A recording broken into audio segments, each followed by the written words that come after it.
Friends, welcome back to my channel. Radhe Radhe, Hare Krishna. दोस्तों, आज हम बात करेंगे फाल्गुन माह में कब है द्विजप्रिय संकटी चतुर्थी, मतलब गणेश चतुर्थी व्रत कब है। अब फाल्गुन लग चुका है तो चलिए आज बात कर लेते हैं। दोस्तों, यह दिन की शुरुआत हो रही है हर वर्ष में मनाए जाने वाले कृष्ण पक्ष की चतुर्थी तिथि पर द्विजप्रिय संकटी चतुर्थी मनाई जाती है। मान्यता है इस विशेष अवसर पर भगवान गणेश की पूजा और व्रत करने का साधक को शुभ फल की प्राप्ति होती है और गणपति बप्पा की कृपा सदैव बनी रहती है। चलिए जानते हैं फाल्गुन माह की द्विजप्रिय संकटी चतुर्थी डेट, शुभ मुहूर्त और पूजा विधि। और दोस्तों, एक बात और बता दूं कि इस दिन राष्ट्रीय विज्ञान दिवस भी मनाया जाता है, चंद्रोदय भी है, गणेश चतुर्थी दिवस भी मनाया जाएगा और कृष्ण पक्ष लग चुका है जो कि फाल्गुन मास कहलाता है। माह खत्म होकर कृष्ण पक्ष चौथ लग चुका है, गणेश चतुर्थी आ चुकी है। दोस्तों, सनातन धर्म में चतुर्थी तिथि का अधिक महत्व है। इस दिन भगवान गणेश की पूजा और व्रत करने का विधान आता है। हर वर्ष फाल्गुन माह महीने में कृष्ण पक्ष की और शुक्ल पक्ष की चतुर्थी तिथि आती है। द्विजप्रिय संकटी चतुर्थी मनाई जाती है कब? मान्यता है कि इस विशेष अवसर पर भगवान गणेश की पूजा और व्रत करने से साधक को शुभ फल की प्राप्ति होती है और गणपति बप्पा की कृपा सदैव आप सब पर बनी रहती है। साथ ही जीवन की सभी परेशानियों से निजात मिलती है। तो चलिए जानते हैं फाल्गुन माह की द्विजप्रिय संकटी चतुर्थी की डेट और शुभ मुहूर्त पूरी विधि के साथ। तो चतुर्थी तिथि भगवान गणेश जी को समर्पित होती है। तो चलिए जान लेते हैं इसका डेट, शुभ मुहूर्त क्या है। तो फ्रेंड्स, कृष्ण पक्ष की चतुर्थी की तिथि की शुरुआत 28 फरवरी को रात 1:53 पर होगी और इसके अगले दिन यानी 29 फरवरी को सुबह 4:18 पर तिथि का समापन हो जाएगा। ऐसे में द्विजप्रिय संकटी चतुर्थी का व्रत 28 फरवरी बुधवार के दिन किया जाएगा। तो अब देख लेते हैं कि इसकी पूजा विधि क्या है। संकटी चतुर्थी के दिन ब्रह्म मुहूर्त में आप उठ जाएं। दिन की शुरुआत अपने कार्यों से करें। आप अपने सारे कार्यों से निवृत्त हो जाएं और इस दिन स्वच्छ पीले वस्त्र आप धारण अवश्य करें। इसके बाद भगवान गणेश की प्रतिमा को चौकी पर स्थापित करें। गणेश जी के साथ माँ लक्ष्मी की मूर्ति भी रखें। गणेश जी और माँ लक्ष्मी को रोली और अक्षत लगाएं। फिर पुष्प, दूबा, मोदक आदि अर्पित करें। गणेश भगवान को लड्डू किसी भी तरह के, चाहे वो बूंदी के हो या मगज के लड्डू हों, इन सब का और मोदक का आप भोग लगा सकते हैं। मंत्र करेंगे आप इस दिन ओम गम गणपतये नमः। इस मंत्र का आप जाप करें। गणेश चालीसा का आप पाठ कर सकते हैं। अंत में गणेश जी के साथ सभी देवी देवताओं की आरती उतारें। पूजा समाप्त होने के बाद लोगों में प्रसाद वितरण करें।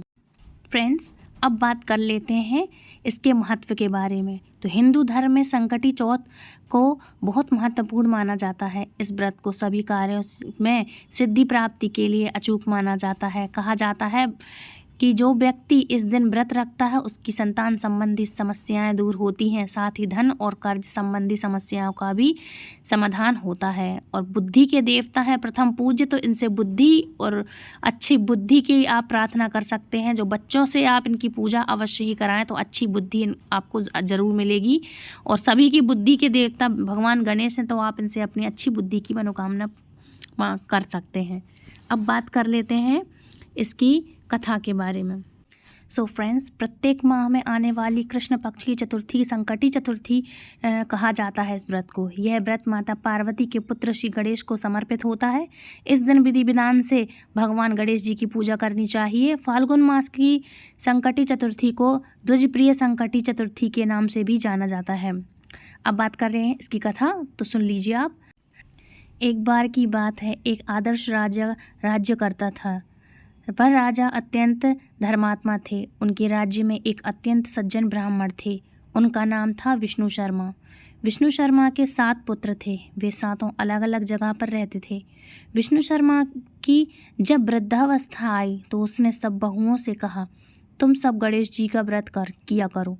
विष्णु शर्मा स्वयं भी इस व्रत को करते थे। आयु हो जाने पर यह दायित्व वह बहुओं को सौंपना चाहते थे।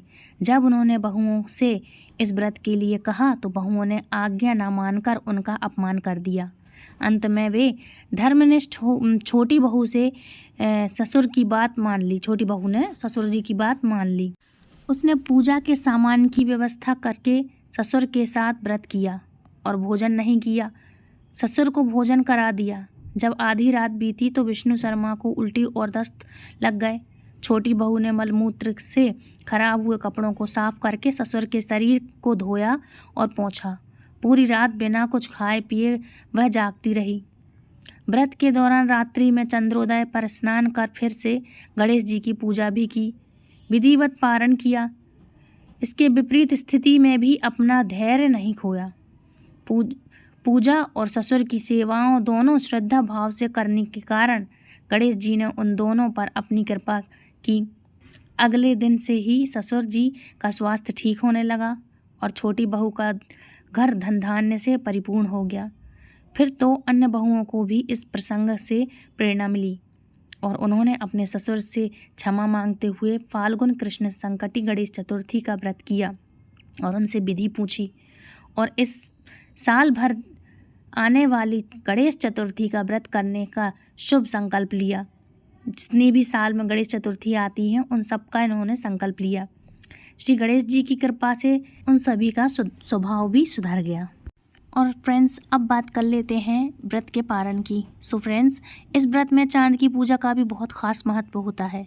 इस व्रत को शाम के समय चांद के दर्शन करने के बाद ही व्रत खोला जाता है। चंद्रोदय के बाद पूजा करके अपना व्रत समाप्त कर सकते हैं आप।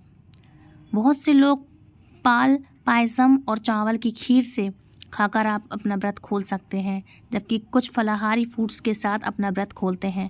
आप देख लीजिए आप हमेशा से कैसा व्रत रखते आए हैं और आप कैसा व्रत रखते हैं, कैसे आप तोड़ते हैं उसको, आप वैसा कर सकते हैं। मान्यता तो यह भी है कि चौथ का चंद्रमा देखते भी नहीं है।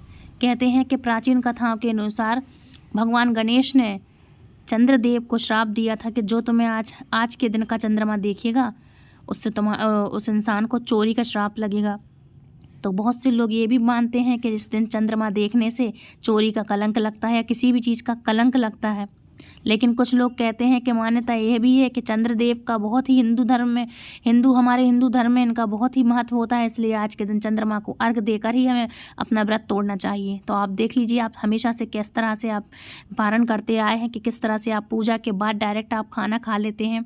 और एक बात और, यदि आप अपना व्रत तोड़ें, यदि खाना खाते हैं एक टाइम तो प्लीज़ बिना लहसुन प्याज का खाइएगा। और आगे आप देख लीजिए, या तो आप व्रत करते हैं तो आप फलाहार से तोड़ते हैं या आप बिना लहसुन प्याज का खाना खाते हैं, तो प्लीज़ मुझे कमेंट ज़रूर कीजिएगा। और यदि आप लहसुन प्याज का खा लेते हैं तो प्लीज़ अब से मत खाइएगा।